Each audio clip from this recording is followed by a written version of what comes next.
Et voilà, toujours en direct de Las Vegas, au Sands Expo. On est juste au-dessus de la French Tech, de l'Eureka Park, le hall des startups, avec une nouvelle invitée. Bonjour Stella.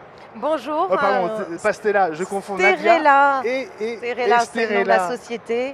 Voilà. Je le savais. Bonjour, bienvenue sur Watch.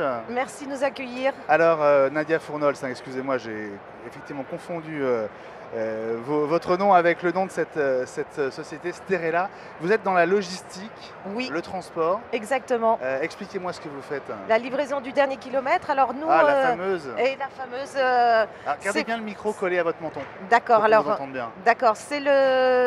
On arrive à faire venir des produits de par le monde en 24 heures. Et puis la dernière étape, c'est ce qui prend du temps, c'est ce qui coûte pas mal d'argent. Enfin, voilà. Donc on va aider on a une plateforme de port de charge en fait, qui va être comme un Lego, où on va mettre au-dessus un contenant qui peut avoir la forme d'une boîte fermée, qui peut avoir la forme d'un plateau, selon l'utilisation qu'on va lui donner. Donc ça va être, on va transporter de la charge avec soit une technologie de suivi de personne.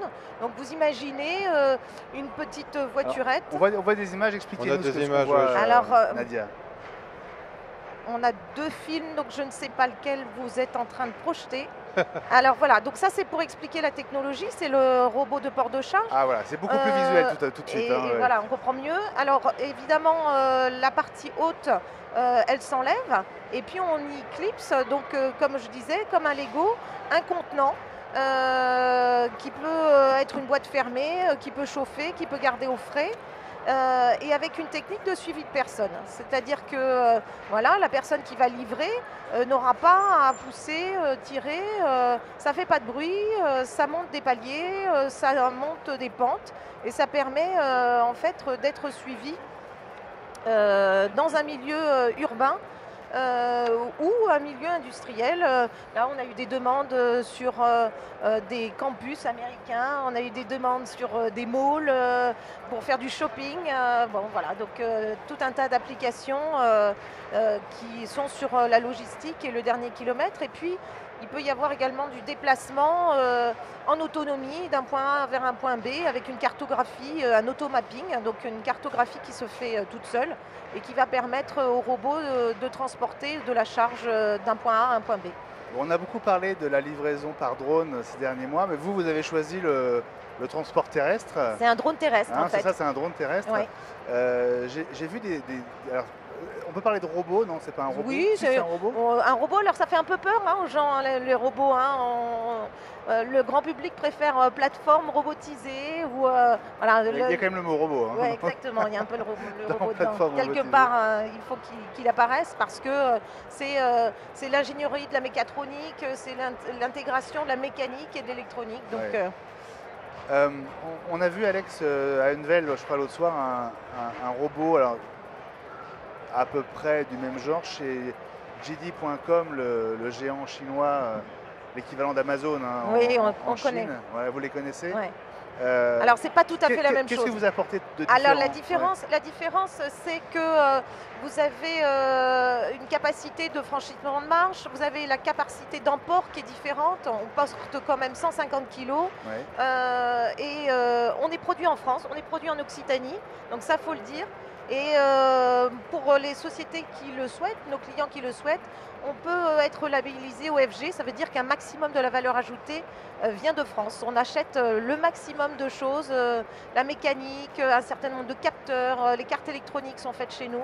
C'est un choix éthique. Éthique, oui, bien sûr. C'est un choix éthique Parce que de notre ça coûterait direction. beaucoup moins cher de le faire loin. Pas forcément, Non, il faut être riche pour acheter pas cher. Hein. Ah, c'est Donc il y a des coûts annexes qu'il faut savoir gérer. On a aussi, ce qui est très important pour nos clients, une équipe de maintenance.